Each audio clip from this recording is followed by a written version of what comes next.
I should have turned back the moment I saw the sign for the detour, but now the road is a slick, glassy mirror beneath my tires, and something's watching me from the trees.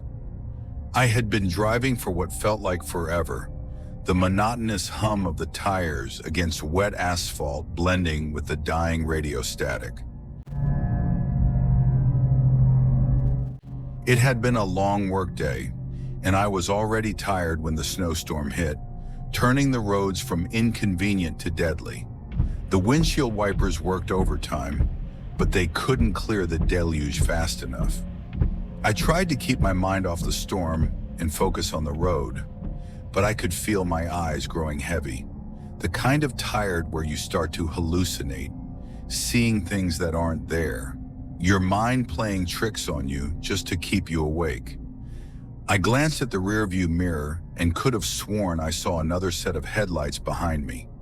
The road ahead was deserted, but my headlights reflected back a darkened world, a world that was retreating beneath the weight of the falling snow. I didn't want to stop, but when I saw the sign for a detour up ahead, I made the split-second decision to take it. I knew the main road had been closed due to the storm, but this detour, surely it would lead me to safety. I veered off the highway, and immediately the road narrowed. The snow was deeper, and the surrounding trees began to close in, their limbs like clawed hands reaching for the sky. My headlights flickered, but they didn't do much to break the darkness. And that's when I saw it, the figure. At first I thought it was a trick of the light, maybe a tree branch caught in the wind. But no. It was standing in the middle of the road, unmoving, a pale shape against the darkness. I could make out the edges of a figure, hunched over like it was hurt. My heart leaped into my throat as I slammed on the brakes, the tires screeching on the ice, but I managed to veer to the side and avoid the thing. I wasn't even sure it was real, but my gut told me to keep driving. I was shaking as I turned the wheel, heart pounding against my ribcage. The road was slick now, too slick. Every little movement felt like I was losing control, the tires spinning, slipping, until I finally came to a stop. But when I looked in the rear view again, the figure was no longer on the road. It was on the edge of the woods, watching me with eyes that gleamed like ice.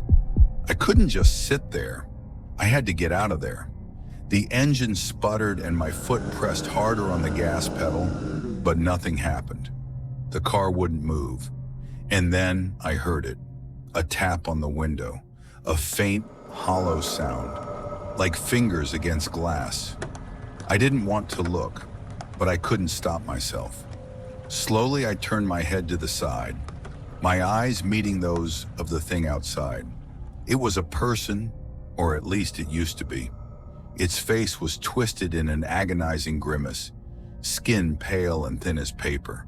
It pressed its hand against the window, fingers long and skeletal, its eyes never leaving mine. I screamed, my foot slamming down on the accelerator again. The tires spun, and finally I was moving, sliding, barely gripping the icy road. But I couldn't see it anymore. The figure, the thing, it was gone. Had I imagined it? Was it all just my mind playing tricks in the storm? But I wasn't safe. The road was worse now, winding, slick, with no guardrails. The trees were so close I felt like I could reach out and touch them. I barely made a sharp turn and screamed as my car skidded toward the edge.